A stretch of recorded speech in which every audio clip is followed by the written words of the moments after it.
So I'll make this quick video. So like the path of like spirituality, whatever. When you look at it in and of itself, like it is the goal for every human being. Every human being wants to be boundless. And in some way they want to live an enjoyable existence beyond their wildest imagination. Like they want to have something that's absolutely real. They want to feel the realness, they want to feel the completeness, they want to feel full, and they want to feel blissed.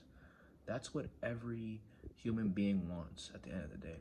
It's not success, it's not money, it's not fame, it's none of that stuff.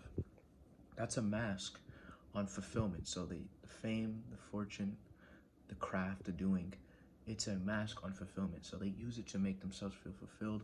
If these amount of people worship me, follow me, if I'm this successful, if I have this much money, these cars, these clothes, these hoes, these houses, all that shit, every success that you could imagine won't make you happy, won't make you complete. You can be at a certain level of happiness, but you won't be at that happiness that is beyond imagination. You will always be at a certain level, always wanting more. That's why these billionaires want more billions, you know?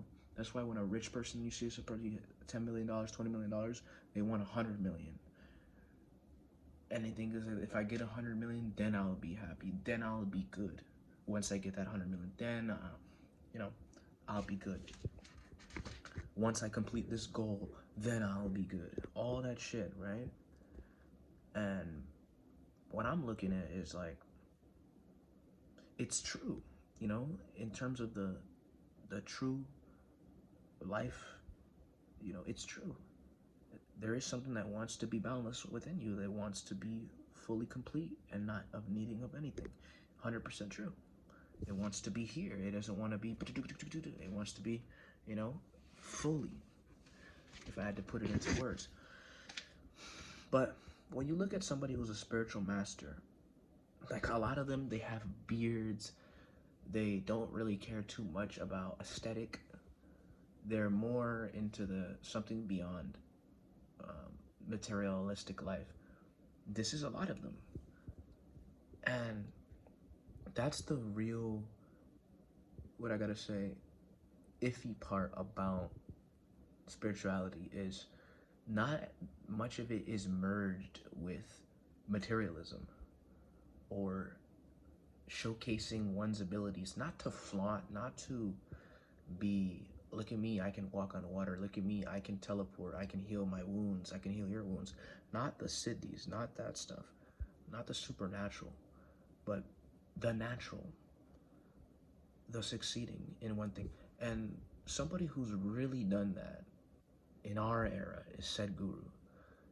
He's an enlightened guy, so we assume, but even if he's not enlightened, right, he offers a lot of people positivity, like joy, fulfillment, right, at a major global level.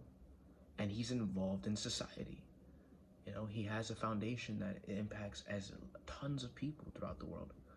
But a lot of these enlightened masters and siddhas are somewhere in the Himalayas, in Tibet, a Buddhist, somebody out in the coast. Like there could be a guy in a house who's enlightened, and we don't know. Like he's out in the wilderness, he's enlightened, but we don't know, because when they get into this enlightenment stage, there's no desire to necessarily do. It's very fucking weird. So they get somebody who is from society to become a society person and teach the practices of whatever their teachings are. So I find it very weird. Like, why can't an enlightened person be a character, an identification, like me, Julius, whatever the fuck I'm gonna choose to do? Why can't a enlightened person be that and show that they are capable of that? It's always like sit in this posture, be in a samadhi state, experience the oneness of infinity, blah blah blah.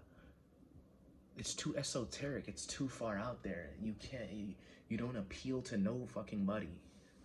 You know, you only appeal to the real spiritual seekers, and it's like it's not treated as a fun game. It's treated as like, ugh. You can't watch, watching movies, no being amongst your people, no laughing, goofing off. Only when the person becomes enlightened, then they interact with society. And when you see that when they interact with society, they're very the best. Like every enlightened master, when they interact with society, they're the best. In terms of like, and they're all unique, but the way they interact with society is, you can consider it perfect in itself of what it is, and they're once they interact with society, but they just sit down in a posture forever. Like, that's just what it is, and that's the iffy part about it. I don't want it, like, I can go the path of enlightenment and learn the kriyas and learn the kundalini and do all that shit and learn under the guru, whatever guru, get the initiation, do the kriya, practice it, bit by bit over time, it over envelops you. But I don't want to be that guy, and this is my identity speaking. This is what they can call the ego is speaking. I don't want to be that guy who is away from society, away from existence. You know what I mean? I don't understand that. It's not necessarily like you're away from existence, but you're no longer an individual, and now you're just merged with infinity, and everything you do is for the benefit of infinity. It's not like, oh, I'm gonna do this project here, and I get the success. There's gotta be a way to navigate around it, because I have the desires, I have individualistic desires that I want to be achieved, right? And in order to achieve those in this lifetime, I need some form of Kriya Yoga, some form of energy,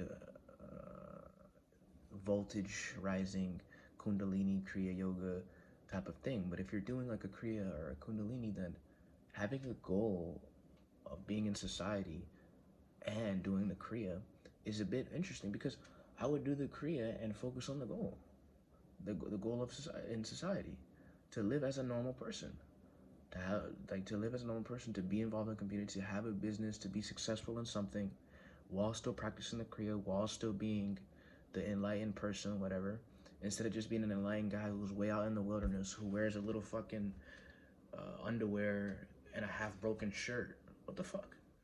You can put a full clean shirt. It don't gotta be like GMO shirt. You can have some pants on. That's why I think someone like Sadhguru and Osho as well. But them two, they really showed you that you could be in society. Nobody is like them. You know what I'm saying? But there's an element to them that is.